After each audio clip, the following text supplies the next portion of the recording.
Menurut kalian, lebih nyaman mana? Belajar dengan diterangi lilin atau lampu listrik?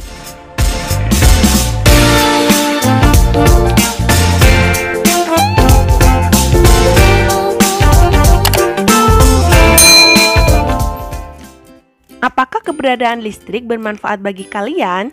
Nah, di video kali ini kita akan mempelajari mengenai listrik. Listrik adalah energi yang sangat dibutuhkan masyarakat saat ini. Nah, listrik itu dihasilkan dari pembangkit listrik.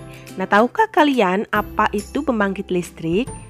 Nah, pembangkit listrik merupakan alat yang digunakan untuk menghasilkan listrik atau daya listrik dalam skala besar dengan menggunakan berbagai tenaga atau sumber energi. Ada beberapa pembangkit listrik di Indonesia. Nah, di antaranya ada pembangkit listrik tenaga uap, kemudian ada pembangkit listrik tenaga nuklir, ada juga pembangkit listrik tenaga surya, dan ada pembangkit listrik tenaga gas. Selain itu, ada pembangkit listrik tenaga air. Dalam pembangkit listrik, itu terdapat sebuah generator yang menghasilkan arus listrik.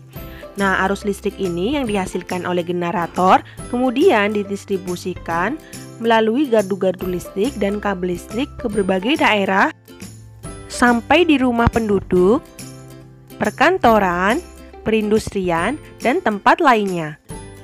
Setelah sampai di rumah penduduk atau tempat lainnya, nah listrik ini akan mengalir melalui rangkaian listrik. Nah, rangkaian listrik merupakan susunan komponen elektronika yang dirangkai dengan sumber listrik jadi satu kesatuan yang memiliki kegunaan tertentu. Ada bagian-bagian pada rangkaian listrik. Yang pertama itu ada sumber listrik. Nah, sumber listrik ini merupakan benda-benda yang dapat menghasilkan arus listrik. Nah, di antaranya itu ada baterai, akumulator, dan generator atau genset.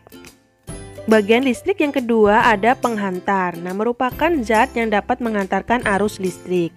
Ada zat padat, zat cair, dan zat gas. Karena sifatnya yang konduktif, maka disebut dengan konduktor. Nah, konduktor yang baik memiliki hambatan jenis yang kecil. Nah, contohnya itu tembaga. Tembaga ini memiliki hambatan lebih kecil daripada dengan besi. Kemudian ada beban listrik. Nah, segala sesuatu yang membutuhkan tenaga atau daya listrik. Nah, contohnya misalkan ada setrika, ada bohlam, kemudian televisi dan kulkas dan benda lainnya. Setiap komponen tidak bisa dipisahkan. Nah, jika ada satu yang rusak, maka semuanya tidak akan berfungsi karena tidak ada arus listrik yang mengalir di dalamnya. Maka dapat disimpulkan rangkaian listrik itu sangat bermanfaat di kehidupan kita. Berdasarkan susunan komponennya, rangkaian listrik itu dibedakan menjadi 3, yaitu ada rangkaian listrik seri, kemudian rangkaian listrik paralel, dan rangkaian listrik campuran.